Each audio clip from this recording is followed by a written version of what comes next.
actually started programming when I was 8 years old. My mom was taking a series of classes to learn like networking and things like that. And one of them was a Visual Basic class. And I love to read. I cannot get enough of books. And she had a Visual Basic book sitting next to our computer. And I saw it and immediately was like, yes, I need to be reading that. And I sat down and, started going through all the exercises. And it was really satisfying to like type something in, and then over here, like orbs and graphs and things like that were like flying around the screen. And from that time, I was hooked. I took my first internet class when I was 12 at a community college in Joliet, Illinois. My professor saw how much I loved doing programming, and we talked about it a lot. And so he showed me in the original Netscape browser, this was back when Archie was the only search engine, he showed me how to right-click and view source. And he said, so you can see how people are doing the things that they're doing on the internet, and that's how you can start to learn how to program for the internet. And that was like mind-blowing for me. I wish that I would have had someone in my life who was a mentor about what to do with success. I had some early success in my career that brought a lot of money and a lot of accolades and stuff early on, and I didn't know what to do with any of it. And so both times, within 6 to 12 months after being successful, I was broke and like in dire straits again. And so I wish that early on somebody had told me, what do you do with money? Or how do you handle big success when it happens? Be prepared for success before it happens. You need an education in personal finance.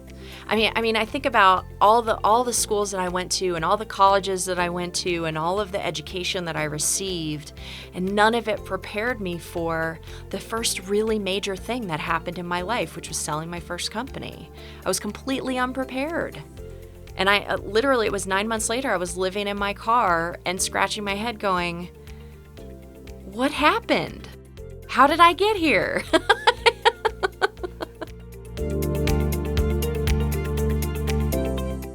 I love where our company is right now because we're in that place where we've figured out what we're trying to do. We can talk about it really well. We're getting really, really good at executing on it. And all of that is sort of like building up this pressure that at some point is going to arc into all of the things that it takes to grow a company, right? And we're right in that like painful period where every day you're like, oh, this is never gonna work. How can I take my personal experience in this moment, because I've been through it enough times myself, and help the entrepreneurs that we work with keep the faith and keep that energy and keep going in the middle of it? That's the difference between mere mortals and entrepreneurs, is the ability to be in this moment, like where we are right now, and keep going. It really would be easier to do something else. I mean, it just would. It would be easier to go to a company and get a job and let them worry about bringing in business and just tell me what to do every day, and I'll have my 9 to 5 and I'll be fantastic at it. I'll be the best employee you've ever had. I just know myself well enough to know that pushing through this part and getting to the next part is what makes it really good. I mean, maybe just relating to our entrepreneurs with that is enough, but I'm curious how I can use our experience and my experience and all my past experiences to channel that and encourage them to keep going. I have gotten back up every time. I have had some huge wins, and in a lot of cases, those have been followed by enormous failures. I have lost more money since I was about 19 years old than most people will ever make in their lives. And it has not stopped me from getting back up. That is a huge win. Because anytime you fall down, it's not the fall, it's getting back up that makes you who you are. So back in 2007, 2008, I had a big success, and I was not going to make the mistake that I did the first time around. And I was going to find a way to invest my money the way that smart people, the way that wealthy people did. So I got myself a mentor. His name was Gary, and he was one of like 7 people in the world trained as this commercial real estate investment trainer. So I would call him on the phone several times a week, or anytime I would find a deal, and I would say, "Hey, Gary, what do you think?" Where the failure part came in is he said, "Don't do this deal," and I did it anyway. Because for whatever reason, in that moment, I was going to be smarter, and I knew more about it because he didn't live in Denver and he didn't know what I knew. The reality is he was exactly right, and it took about 9 months, and it was an epic failure that cost me everything that I had. And I was like, how am I here again? And that's when I figured out, I'm like, you got the mentor, but then you didn't listen.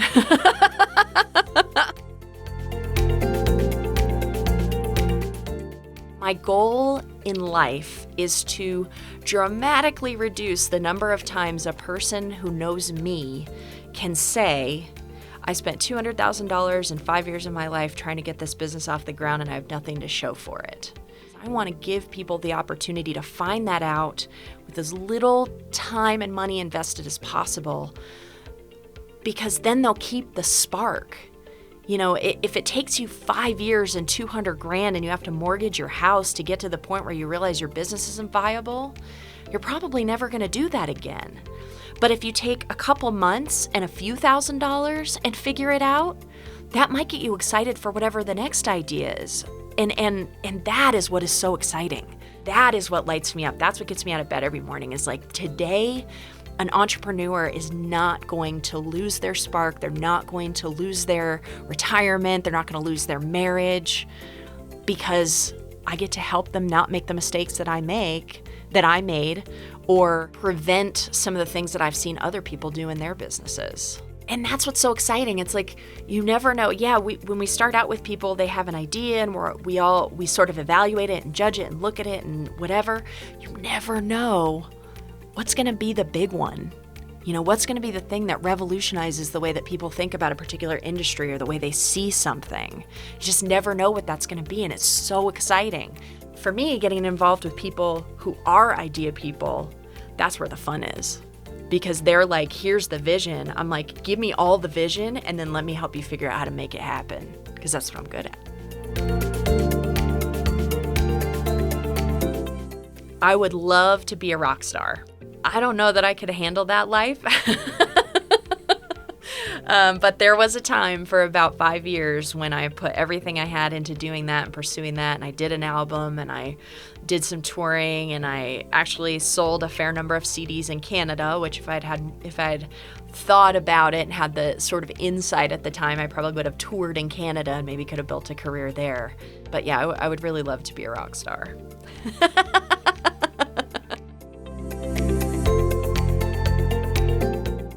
Been singing and dancing and doing gymnastics and cheerleading and performing since I was about 4 years old. I've done a ton of musical theater in my life, and I love to sing. I'm actually still the lead singer of a band today.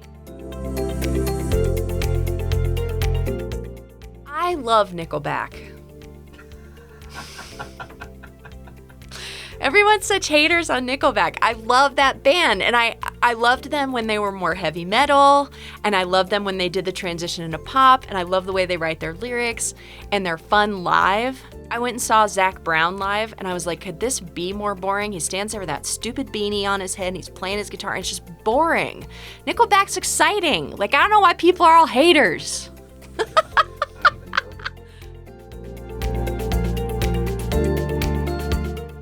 Ultimate intuition.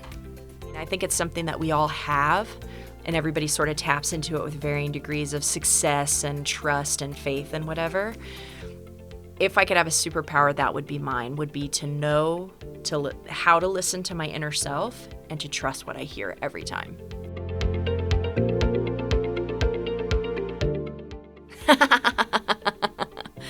You know, it's funny because Obviously now we're partners, so I don't really manage these guys. We work together. But when I was their manager, the thing about being a successful manager, especially for highly technical fields, is listening to people. Like, the very first thing you have to do is shut your mouth and listen.